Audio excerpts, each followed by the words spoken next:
Hello, everybody, and welcome to Forever Sports. And we are in for a very interesting week with a big sighting coming for Eben Etzebeth after the Eye-Gouge incident, which saw him receive a direct red card over the weekend.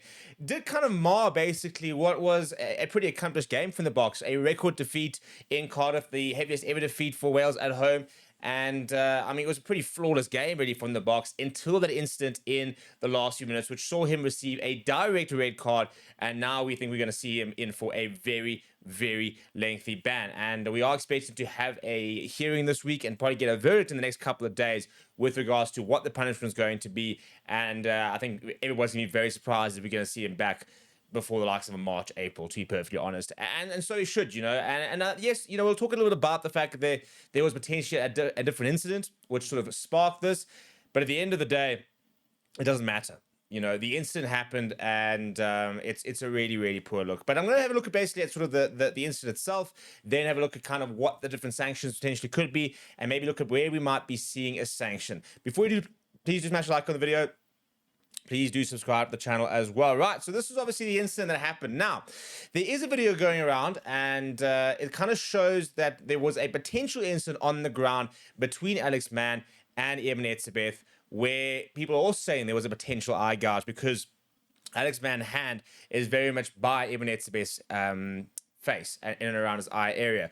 So a lot of people are sort of saying that's basically what sparked it. That was kind of the event that triggered this reaction. Now, if that is the case and there was a potential eye gouge, there needs to be citing about that. Personally, I think that it shouldn't make any difference with regards to how this is going to look, because one incident does not excuse another. And this is sort of the attitude that we've had quite a lot. And I think that that's the frustrating thing when you look at the Jan Hendrik Wessels citing, the fact that the other player's red card was completely rescinded by basically saying, well, he instigated it, therefore, what he did afterwards, which was punch the player, was excused. And this is why I kept saying we're in a very dangerous position, with regards to the citing and the bans we are seeing, because there's a lot of examples which are not going by the book, and that's now creating precedent. So, for example, in the Jan Hendrik Wessels case, there should have been 2 red cards, 2 bans, and the likes of that. Now, we didn't see that in the case of a Jan Hendrik Wessels. This, for example, will be interesting to see if we see anything, or we do see a citing for Alex Mann. But in terms of Eben Etzebeth itself, that is pretty blatant. It looks horrendous.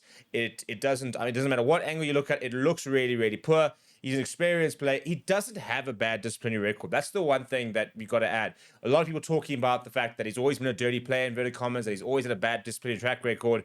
It's actually just not true. I think he's had 1 red card in his entire career ahead of this, and like 2 or 3 years. He really actually does not have a bad disciplinary record if you go back and look at it. So, for people saying this is a constant occurrence, it's not. He was cited for an alleged eye gouging incident previously, but there was actually nothing that was really found about it. In terms of the potential punishment, though, this is kind of where apparently we are sitting at. So, contact with the eye, if it is low end, is 4 weeks. Mid-range, 8 weeks, and 12 weeks. This is if there is any sort of contact with the eye, even if it's not necessarily intentional, the likes of that. The absolute maximum sanction can be up to 52 weeks, which is a year. So you can get a year's suspension if there is contact with the eye.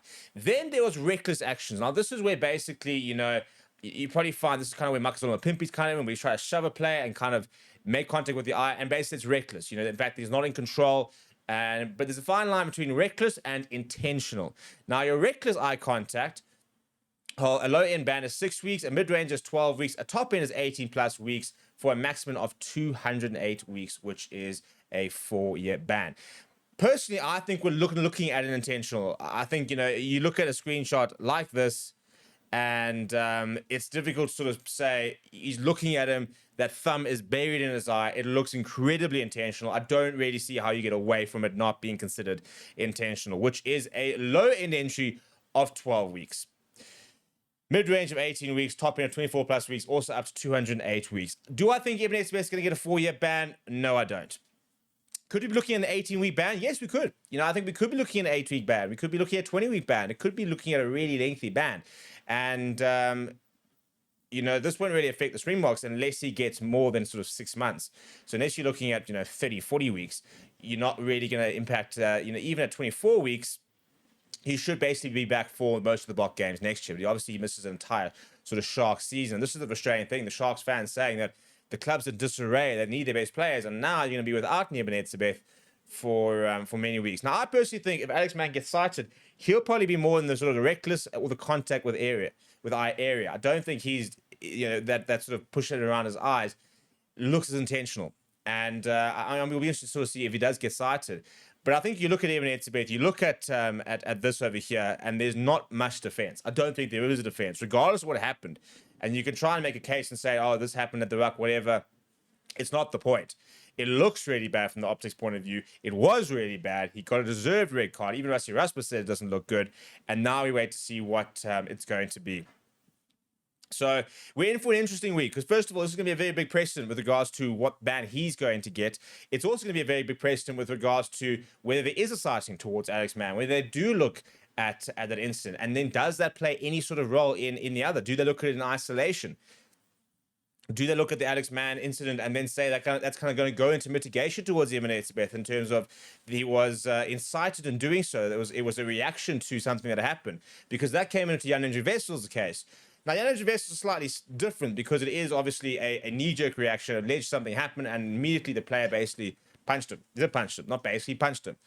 But that was basically rescinded, basically saying, well, he was justified in doing so, which was a disaster of a decision. Terrible, terrible decision.